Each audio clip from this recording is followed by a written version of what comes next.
बिस्मिल्लाहिर्रहमानिर्रहीम। अस्सलाम वालेकुम। कैसे हैं आप सब? उम्मीद करती हूँ सब खैरियत से होंगे। आज मैं आपके साथ शेयर करूँगी बहुत ही tasty crispy bread spring roll की रेसिपी, जो कि मिनटों में बनकर तैयार हो जाते हैं और बहुत ही टेस्टी बनेंगे। मज़ेदार सी चटपटी फीलिंग के साथ बनाएंगे और बहुत ही क्रिस्पी ये ब्रेड रोल बनकर तैयार होंगे। इफ्तार के लिए बहुत ही बेस्ट स्नैक है। इनको आप बनाकर आसानी से फ्रीज कर सकते हैं या फिर बच्चों को लंच बॉक्स के लिए भी दे सकते हैं। बहुत ही मज़े के ये स्नैक्स बनकर तैयार होते हैं। तो ये मज़ेदार क्रिस्पी ब्रेड रोल को किस तरह से बनाया जाता है, उसके लिए वीडियो को एंड तक देखें ताकि रेसिपी आपसे मिस ना हो। तो शुरू करते हैं इसको बनाना। 3 मीडियम साइज़ के आलू को बॉईल कर लिया है। बॉईल करने के बाद अच्छी तरह से इनको ठंडा कर लिया है। अब इनको ग्रेटर की मदद से ग्रेट कर लेंगे। मैशर की मदद से आपने आलू को मैश नहीं करना, वरना इनमें मोटे-मोटे चंक्स रह जाएँगे, जिसकी वजह से जब रोल बनाएँगे ना, तो वो सही से नहीं बनेंगे, उनकी शेप सही से नहीं बनेगी। तो इसीलिए ग्रेटर की मदद से इनको अच्छी तरह से ग्रेट कर लेंगे, तो इनमें मोटे-मोटे चंक्स नहीं रहेंगे और बहुत ही आसानी से रोल की शेप भी बन जाएगी।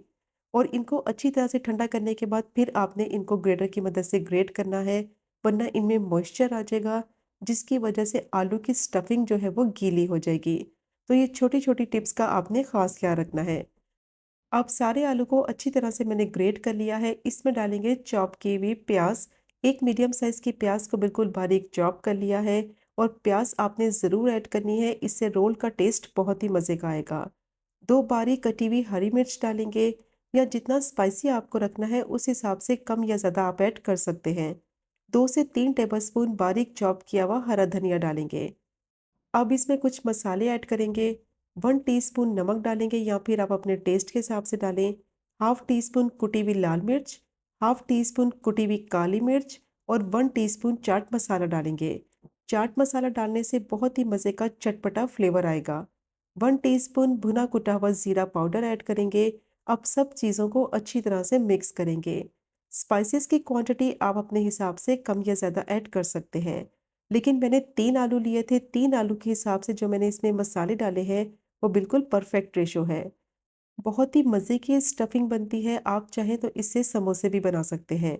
बहुत ही टेस्टी ये ब्रेड रोल बनेंगे कि जब आप इस स्टफिंग से ये ब्रेड रोल बनाएँगे, तो आपके घर वाले बार-बार फरमाइश करेंगे।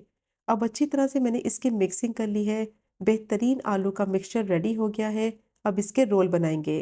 हाथों को ऑयल से हल्का-सा ग्रीस कर लेंगे, ताकि मिक्सचर जो है वो हाथों पे चिपके नहीं। थोड़ा-सा मिक्सचर लेंगे और इसको सीख कबाब की शेप दे देंगे। इसको ज़्यादा मोटा नहीं बेलना, क्योंकि इसकी स्टफिंग करनी है, इसलिए इसको थोड़ा पतला ही बेलेंगे। जितना अच्छा मिक्सचर बना होगा, उतनी ही आसानी से इसकी शेप तैयार हो जाएगी। तो देखिए कितनी अच्छी तरह से ये रोल बन गया है और इसी तरह से मैंने सारे रोल बनाकर रेडी कर लिए हैं। और 3 आलू में ये काफ़ी ज़्यादा बन जाते हैं। अब मैंने ब्रेड के स्लाइसेस ले लिए हैं, तो जितने आपने रोल बनाने हैं उतने ब्रेड के स्लाइसेस ले लें और इनके किनारों की कटिंग कर लेंगे। ब्रेड के किनारे जो है ना वो थोड़े सख्त होते हैं, जिसकी वजह से रोल आसानी से नहीं बनेगा। तो इसीलिए किनारों की कटिंग कर लेंगे और इनको ज़ाया नहीं करेंगे। चॉपर में इनको पीस कर इनके ब्रेड क्रम्स बना लेंगे, जिससे ब्रेड रोल की कोटिंग करेंगे। अब ब्रेड के किनारे मैंने काट लिए हैं, बेलन की मदद से इसको थोड़ा सा फ्लैटन कर लेंगे, ताकि स्लाइस को रोल करने में आसानी हो। तो देखें इस तरह से मैंने इसको फ्लैटन कर लिया है। अब इसके ऊपर लगाएंगे मैदे का घोल। 2 टेबलस्पून मैदे को थोड़े से पानी में मैंने मिक्स कर लिया था और गाढ़ा सा घोल तैयार कर लिया है। अब ब्रेड की चारों साइडों पर ब्रश की मदद से ये घोल लगा देंगे, ताकि जब इसको रोल करें ना तो आसानी से रोल हो सके और आपस में ब्रेड आसानी से चिपक जाए और सारी साइडों से अच्छी तरह से सील हो जाए और जो स्टफिंग है वो बाहर ना निकले। अब इसमें आलू की स्टफिंग लगाएंगे, इसको रोल कर लेंगे और अच्छी तरह से सारी साइडों से इसको बंद कर देंगे। बहुत ही बेहतरीन देखिए ये रोल बनकर तैयार हो गया है। सारी साइडों से अच्छी तरह से इसको बंद करना है, ताकि जब इसको फ्राई करें ना तो स्टफिंग इसकी बाहर ना निकले। तो सारे रोल बनाकर मैंने इसी तरह से रेडी कर लिए हैं और ये काफ़ी ज़्यादा क्वांटिटी में बन जाते हैं। अब इनकी कोटिंग तैयार करेंगे। तो उसके लिए मैंने एक बाउल ले लिया है, उसमें डालेंगे 3 टेबलस्पून मैदा और हाफ टी स्पून इसमें नमक ऐड करेंगे और हाफ ए टी स्पून इसमें कुटी हुई लाल मिर्च डालेंगे। नमक और कुटी लाल मिर्च डालने से कोटिंग फीकी नहीं रहेगी और इसका टेस्ट भी बहुत ही मज़े का आएगा। अब इसमें थोड़ा-थोड़ा पानी डालते जाएँगे और इसको मिक्स करते जाएँगे। कांटे की मदद से मिक्स करेंगे, ताकि इसके जितने भी लम्स हैं वो ख़त्म हो जाएँ। एक साथ इसमें पानी नहीं डालना है, वरना स्लरी बहुत ज़्यादा पतली हो जाएगी। और इसकी कंसिस्टेंसी ज़्यादा गाढ़ी नहीं रखनी, इसको थोड़ा पतला ही रखेंगे ताकि ब्रेड रोल आसानी से कोट हो सके। अब अच्छी तरह से मैंने इसको मिक्स कर लिया है, लम्प्स भी इसके ख़त्म हो गए हैं और कोटिंग के लिए स्लरी बिल्कुल तैयार हो गई है। और इसकी कंसिस्टेंसी अगर आप चम्मच की मदद से चेक करें तो बस इतना ही आपने इसको पतला रखना है। हल्की सी लेयर से चम्मच देखें कोट हो गया है, तो बस इससे ज़्यादा इसको गाढ़ा नहीं रखना। अब रोल को कोट करेंगे तो सबसे पहले इसको कोट करेंगे मैदे की स्लरी में।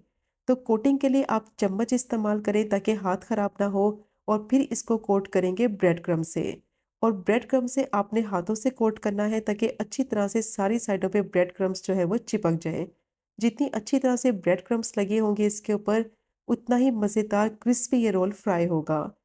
और जो ब्रेड के किनारे काटे थे उनको चॉपर में पीस कर मैंने ब्रेड क्रम्ब्स बना लिए हैं। अब रोल को मैंने अच्छी तरह से ब्रेड क्रम्ब से कोट कर लिया है। जितनी अच्छी तरह से इसकी कोटिंग करेंगे उतने ही ये क्रिस्पी फ्राई होंगे। तो सारे रोल मैंने इसी तरह से कोट कर लिए हैं। आप इनको फ्रीज़र में रख दें कम से कम आधे घंटे के लिए। जैसे ही थोड़े से सख्त हो जाए तो जिपलॉक बैग में या एयर टाइट कंटेनर में आसानी से आप इनको 1 महीने के लिए स्टोर कर सकते हैं। बच्चों को लंच बॉक्स में दें, इफ्तार में बनाएं, बहुत ही टेस्टी स्नैक्स बनते हैं। अब इनको फ्राई करने के लिए ऑयल गरम कर लिया है।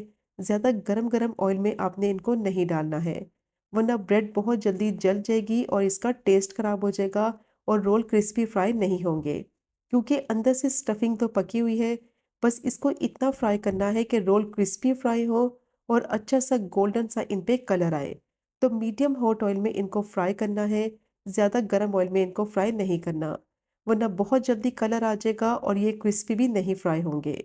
और जैसे ही ऑयल में डालेंगे तो कम से कम 5 मिनट तक इनको फ्राई होने देंगे ताकि ऑयल में जाके ये अच्छी तरह से फर्म हो जाए। फिर इनकी साइड को पलटते हुए सारी साइडों से अच्छी तरह से गोल्डन क्रिस्पी कलर आ जाने तक फ्राई कर लेंगे। बहुत ही टेस्टी ये रोल बनेंगे।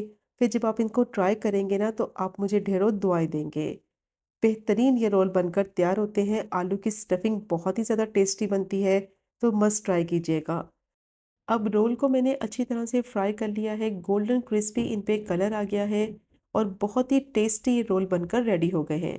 और देखा आपने कि फ्राई करते वक्त ना ही ये खुले हैं और ना ही इनकी स्टफिंग बाहर निकली है। तो बस जो टिप्स मैंने आपके साथ शेयर की हैं उनको आपने फॉलो करना है, तो बेहतरीन क्रिस्पी आपके ये ब्रेड रोल बनकर तैयार होंगे। मज़ेदार सी स्टफिंग के साथ बनेंगे और बहुत ही मज़े के लगेंगे कि जब आप इसको ट्राई करेंगे तो बार बार बनाना पसंद करेंगे। अब इनको छलनी में निकालें ताकि जितना भी इनका एक्सेस ऑयल है वो सारा निकल जाए। तो ये चेक करें आप इनके फाइनल लुक, कितने परफेक्ट कुरकुरे क्रिस्पी ये बनकर रेडी हुए हैं और बहुत ही ज़्यादा टेस्टी बनते हैं। अभी मैं आपको तोड़ के भी दिखाती हूँ कि अंदर से कितने सॉफ्ट है और बाहर से कितने क्रिस्पी हैं। तो मस्ट ट्राई कीजिएगा ये मज़ेदार स्नैक्स की रेसिपी को, जो कि बनाने में बहुत ही आसान और खाने में इनका जायका बेहतरीन और लाजवाब। और अगर आपको आज की रेसिपी पसंद आए, आज की वीडियो पसंद आए, चैनल को सब्सक्राइब करें, वीडियो को लाइक करें और शेयर करें। इंशाल्लाह मिलेंगे अगले कुकिंग व्लॉग में फिर एक नई रेसिपी के साथ। तब तक मुझे अपनी ख़ास दुआ में याद रखें। अल्लाह हाफ़िज़।